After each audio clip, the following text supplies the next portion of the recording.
2, versículo de número 25. Todos acharem, digam amém. Amém. Só a parte A do versículo, tá, irmãos? E restituí-vos eis os anos que foram consumidos pelo gafanhoto. Todos juntos. 1, 2, 3. E restituí-vos eis os anos que foram consumidos pelo gafanhoto. Amém. O Senhor, a qual colocou no meu coração o tema dessa mensagem de restituição, a qual o Senhor queimou dentro da minha alma, queimou dentro do meu intelecto, a mensagem a qual o título é os 5 fundamentos ou os 5 passos para a restituição. Eu vou repetir. Olha para esse irmão bonito que está do teu lado e diz para ele: hoje você vai ficar sabendo os 5 passos para a restituição. O profeta Joel está profetizando em um tempo de dificuldade. A profecia de Joel é vacinada, profetizada em um momento de crise em Judá. Israel está passando por uma dificuldade tanto na monarquia como uma dificuldade econômica. A crise na monarquia, a qual o rei Acasias morre ou é assassinado, a sua mãe, por nome Atalia, vai assumir o trono no lugar do seu filho. Porém, essa irmã ou essa pessoa que está no trono agora, por nome Atalia, ela vai promover o genocídio em toda Israel. Ela vai assassinar os seus próprios netos, a sua própria descendência por causa da cadeira. Atalia, ela vai se levantar querendo ser a líder máxima da nação. Todavia, Deus vai levantar a irmã de Acasias para proteger, para guardar o filho do rei Acasias, a qual faleceu, chamado Joás. Joás, a qual é o sucessor do trono, está dentro do templo, agora escondido. Passa 6 anos, a qual ele fica escondido dentro do templo, e Atalia está liderando a nação. Porém, agora a nação está passando por uma dificuldade na sua monarquia, a nação está passando por uma crise na sua monarquia, a liderança está em decadência, mas porém agora a crise econômica vai assolar Israel. A crise econômica vai destruir Israel. A crise econômica vai afligir a nação de Judá. A terra que manava leite e mel vai parar de manar o leite e mel. A terra a qual dava frutos, dava macieiras, videiras, vai ser destruída. A terra agora que vivia uma crise agrícola, Israel dependia da agricultura, Israel dependia das coisas, das sementes que eles plantavam e colhiam para a economia de Judá, ou a economia de Israel começar a ser uma economia boa. A nação está passando por uma decadência, a nação está passando por um colapso, a nação está passando por um declínio. O produto interno bruto, se fosse naquele tempo, o PIB de Israel estava lá embaixo, porque Israel não conseguia mais plantar, Israel não conseguia mais colher, Israel não conseguia mais tirar da árvore o seu sustento, Israel não conseguia mais produzir o trigo, Israel não conseguia mais produzir o azeite, Israel não conseguia mais produzir a uva, que era elementos essenciais para os judeus da época. As lavouras de Israel, as plantações de de Israel, a videira secou, a figueira murchou, as romeiras, as palmeiras, as macieiras, todas as árvores frutíferas da Palestina secaram. Agora vai surgir uma peste, vai surgir um surto, uma calamidade para ferir a nação de Israel, a qual Deus vai enviar os gafanhotos para trazer escuridão para Israel. Deus vai trazer calamidade para a agricultura, calamidade para o agronegócio de Israel. Israel está dentro de uma crise. O escritor sagrado mostra no texto qual praga atinge Israel. A praga é gafanhotos, a praga é gafanhotos, e qual o texto sagrado nos diz que não era 4 tipos de gafanhotos, mas porém era 4 gafanhotos, era um gafanhoto, e cada gafanhoto estava em um estágio da vida.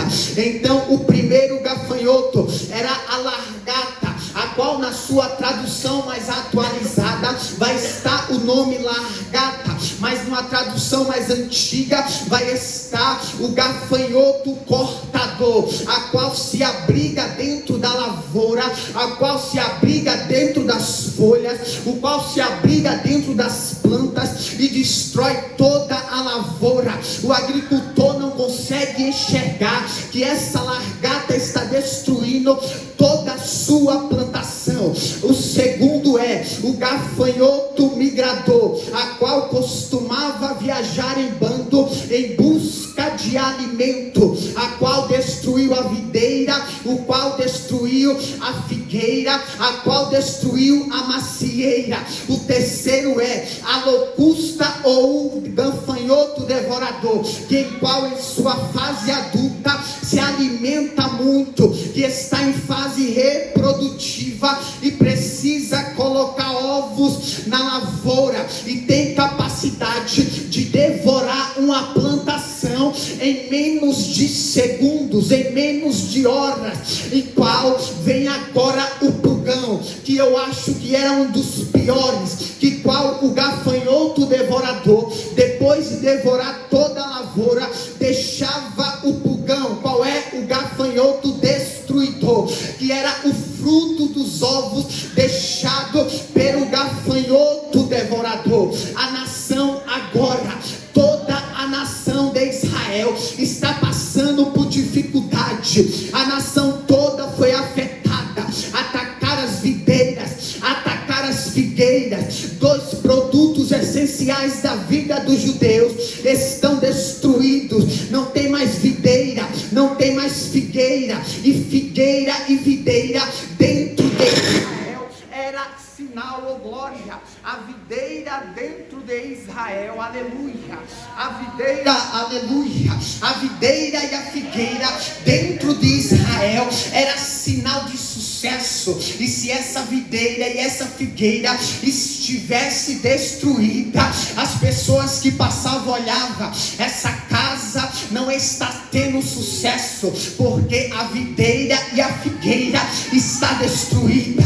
Porém o campo está assolado, a terra está de luto, os rios secaram, não havia mais orvalho durante a noite, a seca era severa, a fonte de trigo está destruída, as uvas acabou, a fonte secou, os agricultores estão abalados, os fazendeiros estão abatidos, os celeiros foram assolados, os armazéns estão derrubados, não tem mais trigo, não tem mais uva, não tem mais azeite, não tem nem mais farinha de cevada, acabou tudo. Israel perdeu a alegria, a nação está vivendo uma dificuldade, a nação está vivendo uma adversidade, e quando a economia é afetada, o culto religioso também foi afetado.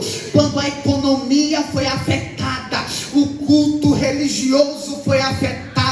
O povo não oferecia mais sacrifício ao Senhor, porque não tinha oferta para levar diante do altar do Senhor. O culto foi cancelado, os sacrifícios acabou, porque não tinha nem que o povo comer. Imagina sacrificar. O culto foi cancelado. O sacrifício diário, a qual que em Êxodo nos diz que é pela manhã e pela tarde, não existia mais. Não tinha mais culto, não tinha mais presença, não tinha mais palavra, não tinha mais quinta-feira profética, não tinha mais culto de terça-feira, não tinha mais culto de departamento no domingo.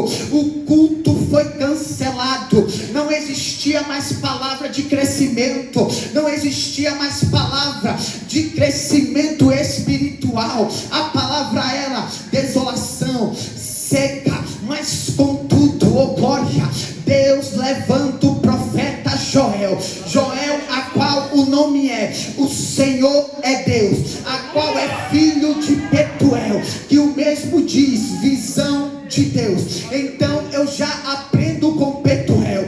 Betuel, o seu cargo não é mencionado. Quando a gente vai para o livro do profeta Ezequiel, vai dizer que Ezequiel era filho do sacerdote Buzi. Veja que Deus, ele diz o cargo do sacerdote Buzi, o qual era pai de Ezequiel. Em Jeremias a gente vê que Jeremias era filho de um sacerdote chamado Ilquias. Então Deus diz o cargo de Ilquias. Mas Betuel, ele não tem cargo. Betuel, ele não tem nome dentro da palavra. Betuel, ele não tem carteirinha.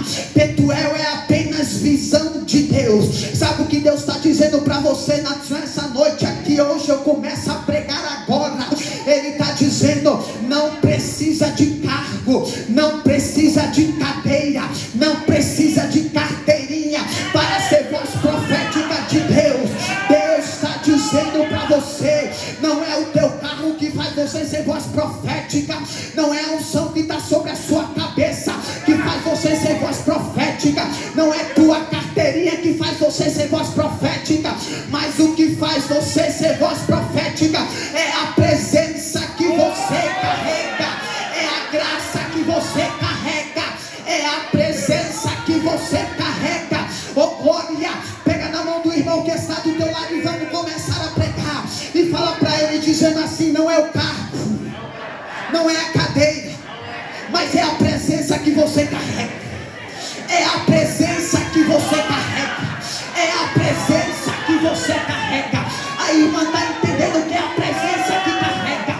Quando você sobe aqui, a presença te carrega. Não é teu cargo não, mas é a presença. Não é que porque você sabe cantar bem, mas não, é a presença. Não é pela tua oratória, mas é pela presença. Não é pela tua hermenêutica, mas é pela presença. Não é pela tua homilêutica, mas é pela presença.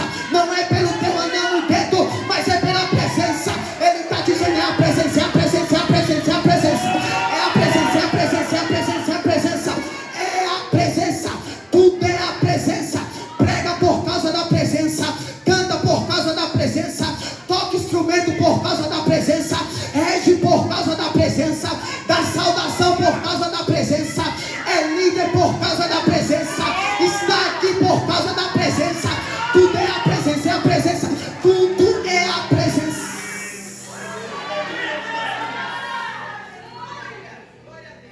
Sem a presença, Joel agora é inspirado por Deus. Joel agora é inspirado pela voz profética. Joel agora ele vai aplicar.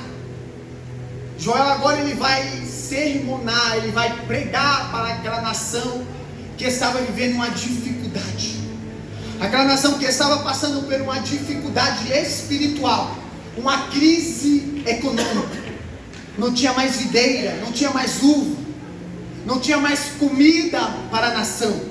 A nação está em crise. E Joel é inspirado por Deus. Joel cheio da presença de Deus. Joel vai dar 5 fundamentos para a restituição da crise. Joel ele vai ensinar 5 fundamentos para a restituição da crise. Joel ele vai pregar 5 fundamentos para a restituição da crise.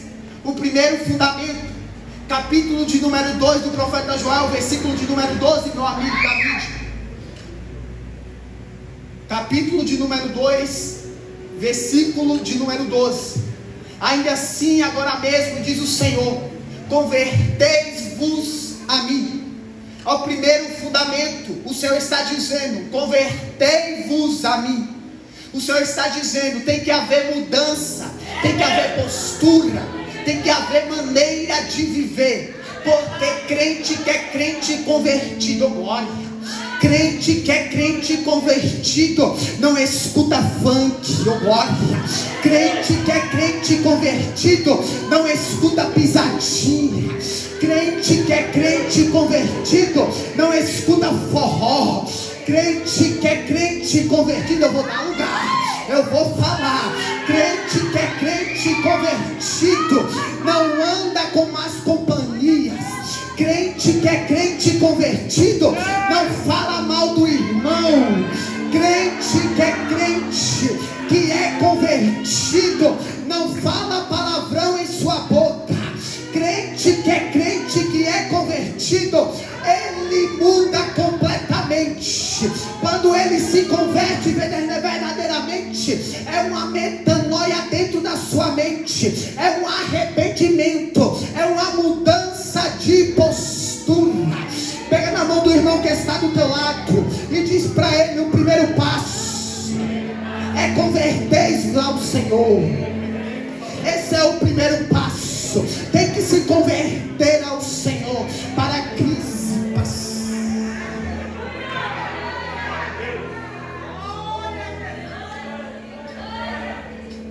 Primeiro passo, convertei-vos ao Senhor. Segundo passo, e com isso, com jejum. Joel está dando uma senha para o povo. Joel está dizendo: o primeiro passo é converter. O segundo passo é jejum. Porque jejum é fome de Deus. Vou repetir: jejum é fome de Deus. Quando você está jejuando, você está dizendo: eu quero mais Deus. Quando você está jejuando, você está dizendo: eu quero mais Deus. Quando você está jejuando, você está dizendo: eu quero mais Deus. E quando você jejuma, Deus dá livramento para a tua casa. Segunda Crônicas, meu amigo da mídia, Segunda Crônicas, capítulo 20, por favor. Quando você jejuma, Deus dá livramento. Olha aí, e sucedeu que depois disso, os filhos de Moabe, os filhos de Amon, e com eles alguns outros dos amonitas, vieram a peleja contra Josafá. Versículo 2: então vieram alguns que deram aviso a Josafá, dizendo: vem contra ti uma grande multidão, da além do mar da Síria, e eis que estão em Hazon Tamar, que é em Gede. Versículo 3: então Josafá temeu e pôs-se a buscar o Senhor, e apregoou jejum em toda a Judá. Versículo 4: e Judá se ajuntou para pedir socorro ao Senhor, e também todas as cidades de Judá vieram e buscaram ao Senhor. Versículo 22, meu amigo, versículo 22, me ajuda a pregar. Versículo 22: e ao tempo em que começaram com júbilo e louvor, o Senhor pôs emboscada contra os filhos de Amon e de Moabe, os da montanha de Sié, que vieram contra Judá e foram desbaratinados. Deus está dizendo para você: quando você jejuma, Deus está desbaratinando a obra do inimigo. Quando você jejuma, Deus está dando livramento. Quando você jejuma, Deus está desbaratinando toda a obra do inimigo. Hoje é noite de Deus desbaratinar a obra do inimigo na tua vida. Levanta a mão de profeta do alto. Levanta. Aponta para alguém que está do teu lado e diz para ele: Deus está desbaratinando toda a obra do inimigo contra a tua vida. Toda a obra do inimigo contra a tua vida. Deus está desbaratinando hoje. Está desbaratinando.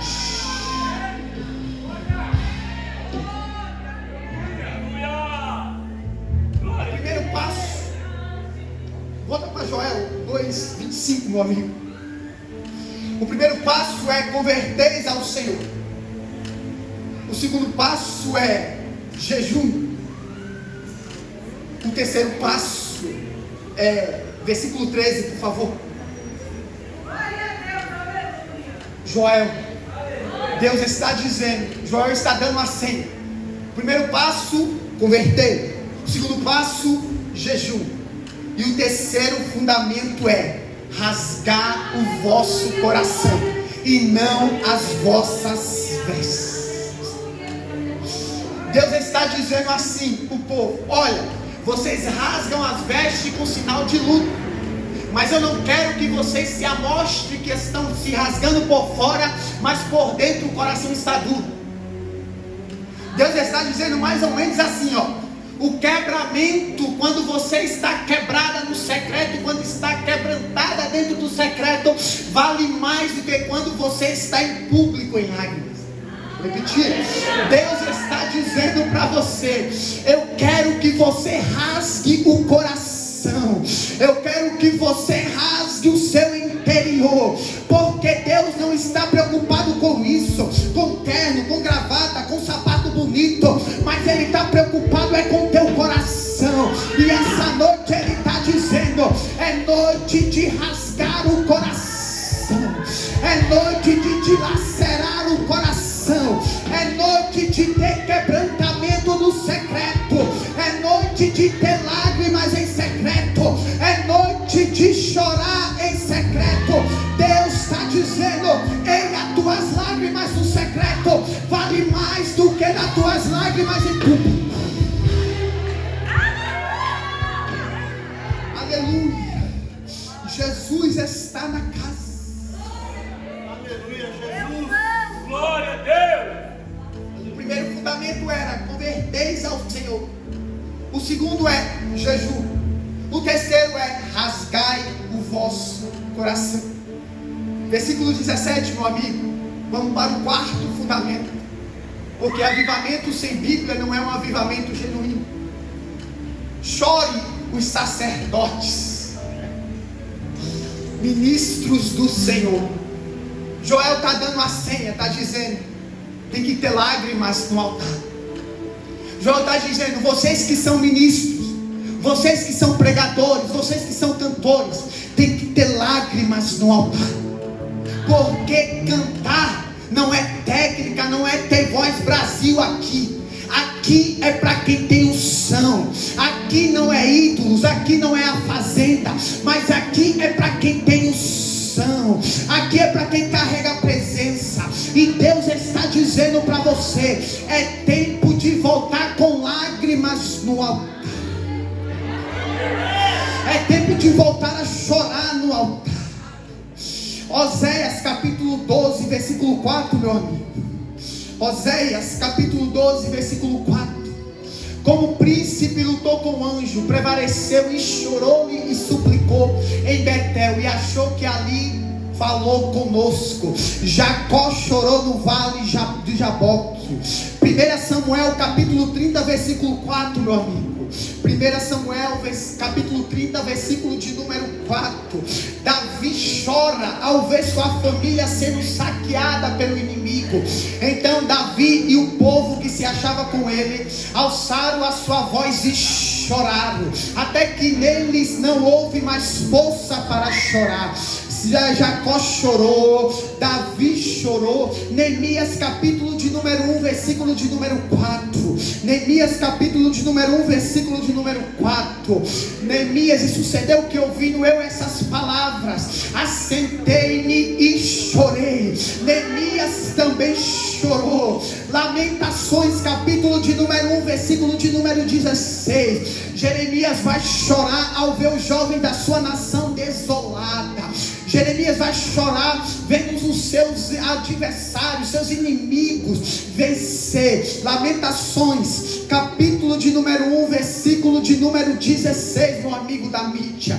Após Jeremias vai chorar: por essas coisas choro eu, os meus olhos, aos meus olhos se desfazem águas, porque se afastou de mim o Consolador, que deveria restaurar a minha alma. Os meus filhos estão desolados, porque prevaleceu o inimigo. Lamentações capítulo 2, versículo de número 11. 11. Lamentações capítulo 2, versículo de número 11. E já consumiram os meus olhos com lágrimas, turbada está minha alma, meu coração se derramou pela terra, por causa do quebrantamento da filha do meu povo, pois desfalece os meninos e as crianças de peito pelas ruas da cidade.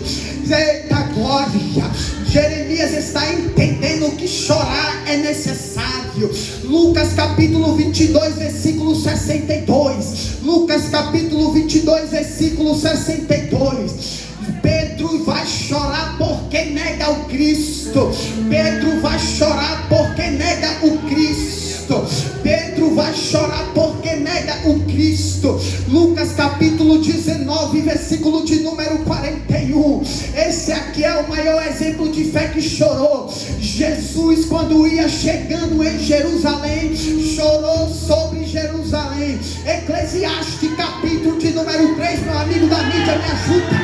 Eclesiastes capítulo de número 3, me ajuda a pregar, pelo amor de Deus, que daqui a pouco a gente começa os mistérios. Mas vamos de Bíblia, vamos de Bíblia. Eclesiastes capítulo de número 3, Eclesiastes, a qual Salomão vai dizer: é tempo de tudo, tem seu tempo determinado, há tempo para todo propósito debaixo do céu. Versículo 2, oh glória, há tempo de nascer, há tempo de morrer, é tempo de plantar, é tempo de arrancar o que se plantou. Versículo de número 3, é tempo de matar, é tempo de curar, é tempo de derribar, é tempo de edificar, oh glória. Versículo de número 4, e agora é tempo de chorar, oh glória.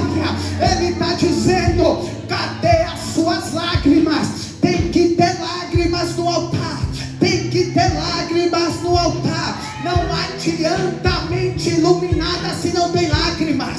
Não adianta a mente iluminada se o coração não está em chamas. Porque vale mais ter as lágrimas nos olhos. É Deus dizendo: não perca o encanto do choro, não perca o encanto das lágrimas. Não deixe a sociedade tirar lágrimas dos seus olhos. Não deixe oh glória, eu vou falar. Não deixe a teologia te esfriar, porque aprendemos aqui que teologia tem que ser bíblica, e teologia não esfria ninguém. Quando a gente ora, é Deus dizendo: é momento de chorar, é momento de orar, é momento de buscar, é momento de dizer: Deus, eu estou aqui com o coração quebrantado, é tempo de lágrimas.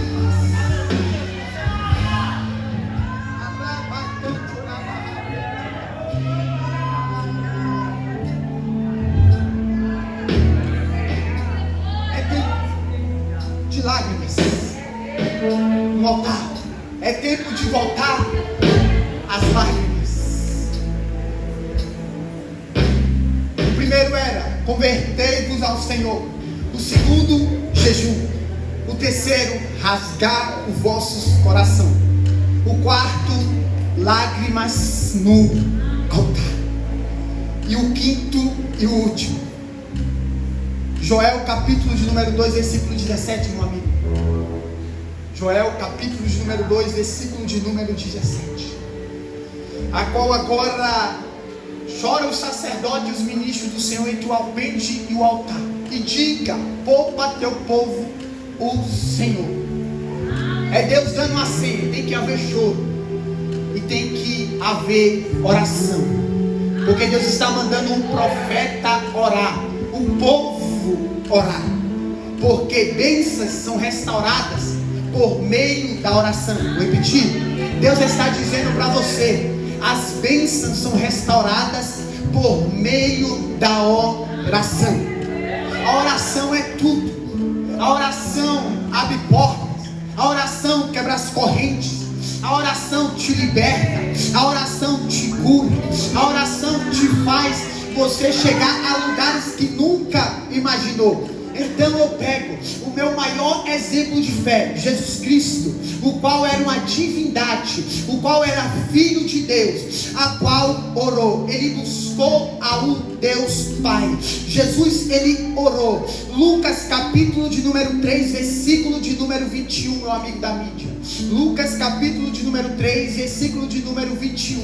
Vamos aprender com Jesus. E aconteceu que todo o povo se batizava, sendo batizado também Jesus, orando ele. Jesus orou. Marcos capítulo 1, versículo de número 35. Você vai ver Jesus orando novamente. Você vai ver Jesus buscando novamente. E levantando-se de manhã muito cedo, estando ainda escuro, saiu e foi para um lugar deserto, e ali orava. Jesus era da oração. Lucas capítulo 5, versículo de número 16, meu amigo. Lucas capítulo de número 5, versículo de número 16. Isso é Jesus. Porém ele se retirava assim para o deserto e ali orava. Jesus era da oração. Jesus se dedicava ao ministério da oração. Jesus está orando no deserto. Jesus está orando antes do seu batismo. Jesus está orando no lugar solitário. Jesus é da oração. Lucas capítulo 6, versículo 12, meu amigo. Lucas capítulo 6, versículo 12. Jesus, para tomar uma decisão, ele vai também orar. Jesus orou a noite inteira antes de escolher os seus 12. E aconteceu que naqueles dias subiu ao monte a orar e passou a noite em oração. Oh glória, Jesus é da oração. Lucas 9, versículo 18, meu amigo. Lucas 9, versículo 18. E aconteceu que estando ele orando em particular, isso é Jesus dizendo. E se ele precisou de oração, ele estava orando dizendo: eu sou totalmente dependente do Pai. Ele está dizendo: eu sou totalmente dependente dele. Lucas 9, 28, por favor, meu amigo. Lucas 9, 28. E aconteceu que quase 8 dias depois dessas palavras, tomou consigo Pedro, João e Tiago e subiu ao monte para orar. Jesus subiu o monte para orar. Jesus é da oração. Jesus é da oração. Lucas 22, 32, meu amigo. Lucas 22, 32. Lucas 22, 32. Mas eu rogarei por ti. É Jesus orando por Pedro, para que a tua fé não desfaleça. Jesus está orando. Jesus é da oração. Mateus 26, versículo 36, meu amigo. Mateus capítulo de número 26, versículo de número 36. Olha Jesus aí de novo. Então chegou Jesus com eles a um lugar chamado Getsêmani e disse aos seus discípulos: assentai-vos aqui, enquanto eu vou ali orar. Versículo 39, por favor. Versículo de número 39. Versículo de número 39. Indo um pouco adiante, postou sobre o seu rosto, orando e dizendo. Ele está orando. Versículo de número 42. Jesus não para de orar. Jesus é uma bomba atômica da oração. E indo segunda vez, orou de novo. Isso é Jesus orando. Versículo de número 44. Versículo de número 44. E deixando-os de novo, foi orar pela terceira vez. Jesus está orando. Jesus é uma bomba nuclear da oração. Lucas capítulo 23, versículo de número 34. Para fechar com chave de ouro. Lucas capítulo de número 26, versículo de número 34. Glória. Lucas capítulo 23, versículo de número 34. E Jesus estava na cruz e dizia: Pai, perdoa ele. Ele está na cruz, mas está orando. Ele está na cruz, mas está orando. Ele está na cruz, mas está orando. A oração é questão de sobrevivência. Pega na mão do irmão que está do teu lado. Pega. E fala para ele, diz: oração é questão de sobrevivência. Você tem que ser uma bomba nuclear na oração. Você tem que ser uma Hiroshima na oração. Você tem que ser uma bomba na oração. É Jesus dizendo: tem que orar, tem que orar, tem que orar, tem que orar, tem que orar, tem que orar, tem que orar, tem que orar, tem que orar.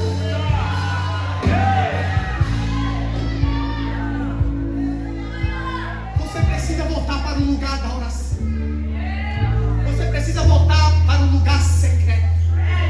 Você precisa voltar para o quarto da oração. Porque quando o homem trabalha,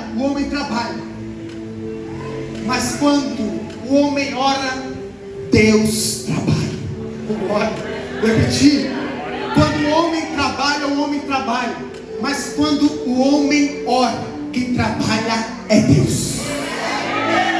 Deus está dizendo para você: quando você dobra meu joelho, é eu que entro naquela causa.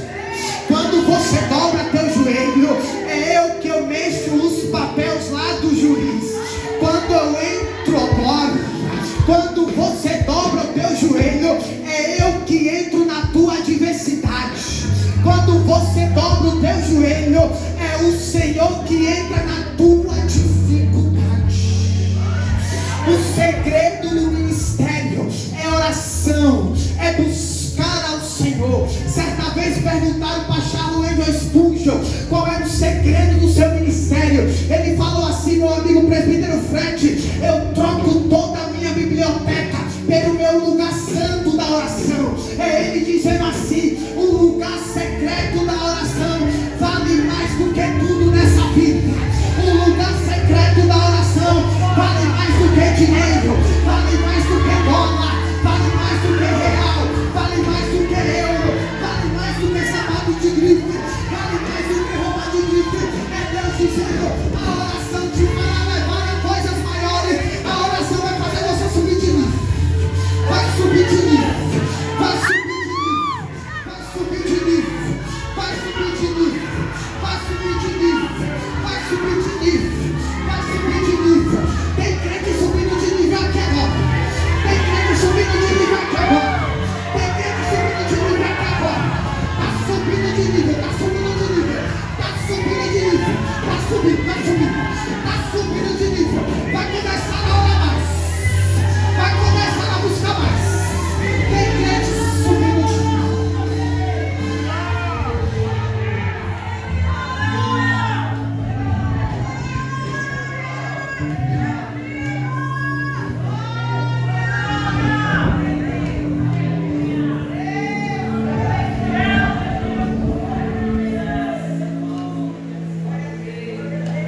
O primeiro fundamento era converter-se.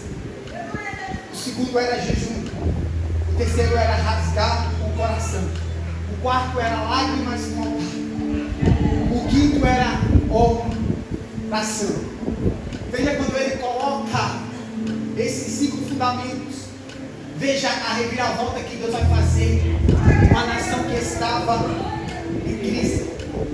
Veja a reviravolta que Deus vai fazer.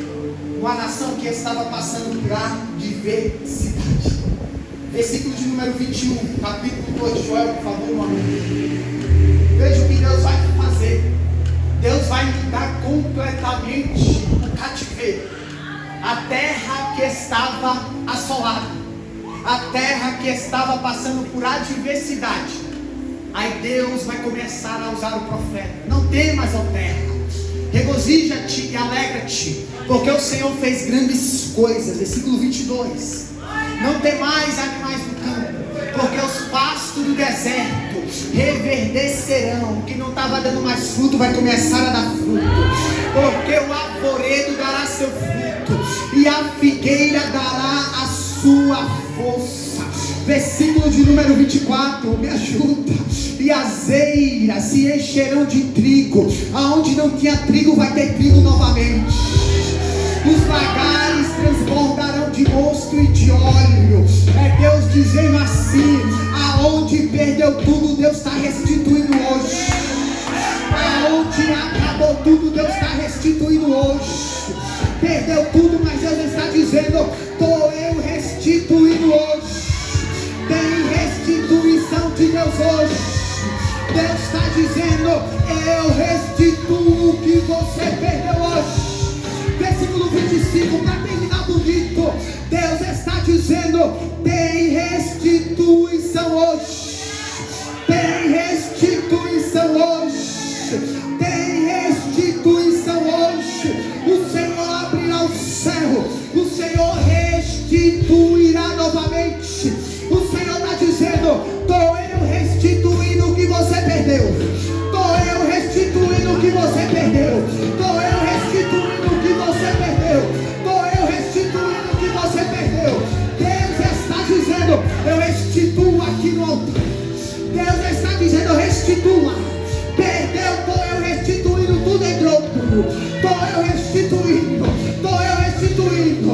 Me ajuda a pregar aqui, meu amigo. Deus está dizendo: estou eu restituindo. Estou eu restituindo. Segura aqui para mim. É um ato profético. Deus está dizendo: estou eu restituindo do céu. Olha a faculdade nascendo. Deus está dizendo: olha a porta do emprego descendo. Lá vai tanto, lá vai. Olha Deus dizendo: olha a porta restituída.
Quem restituiu foi Deus.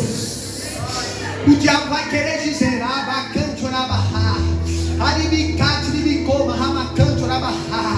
não estava acabado, não estava destruído. Mas você vai dizer: Deus restituiu tudo em dobro. Deus me deu tudo em dobro. Deus restituiu tudo em dobro. Pega na mão do irmão que está do teu lado. Pega e diz para ele: Deus está restituindo tudo em dobro, tudo em trigo. Deus está restituindo hoje. Tem restituição de Deus. Tem restituição de Deus. Deus está restituindo o ministério. Deus está restituindo hoje. Deus está restituindo o teu lar. Deus está restituindo a tua casa. Recebe restituição. Recebe.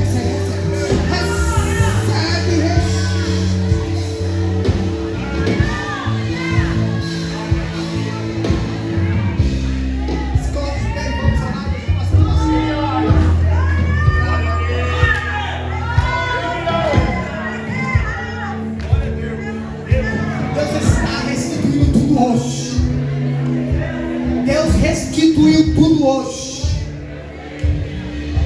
Você vai sair com a sua bênção de restituição hoje. Ali de casa. Sabe aquele marido que não quer voltar para casa? Deus está dizendo: hoje é noite de restituição. Arabacá. Sabe aquele filho que está na droga, na bebida e não quer mais ir para casa do Senhor? Deus está dizendo: é noite de restituição. Deus está dizendo: é noite de restituição. Deus, em nome de Jesus, aqui está a tua igreja, Senhor. O povo, Senhor, remido pela tua palavra. O povo, Jesus, que ama a tua palavra, Senhor. Deus, em nome de Jesus, derrama a restituição, Senhor. Deus, em nome de Jesus, aqueles que perderam tudo está sendo restituído agora. Aqueles que não têm nada está sendo restituído agora. Deus está dizendo: é noite de restituição do céu. Deus está dizendo: é noite de céu de restituir em tudo que você perdeu. Você perdeu casa, Deus está restituindo. Você perdeu o carro, Deus está restituindo. Você perdeu a empresa, Deus está restituindo. Deus está dizendo: é noite de você estar restituído. Deus, em nome de Jesus, aqui tem pessoas, Senhor, que entraram aqui sem nada, mas o Senhor está restituindo agora. O Senhor está mexendo agora lá naquele RH, oh glória. O Senhor está mexendo naquele RH. Está olhando o currículo e está dizendo: manda chamar aquela, manda chamar aquele fulano. Não tem muita qualificação, mas tem algo diferente no currículo dele. Tem algo diferente que chama a atenção dele. Então manda chamar. Deus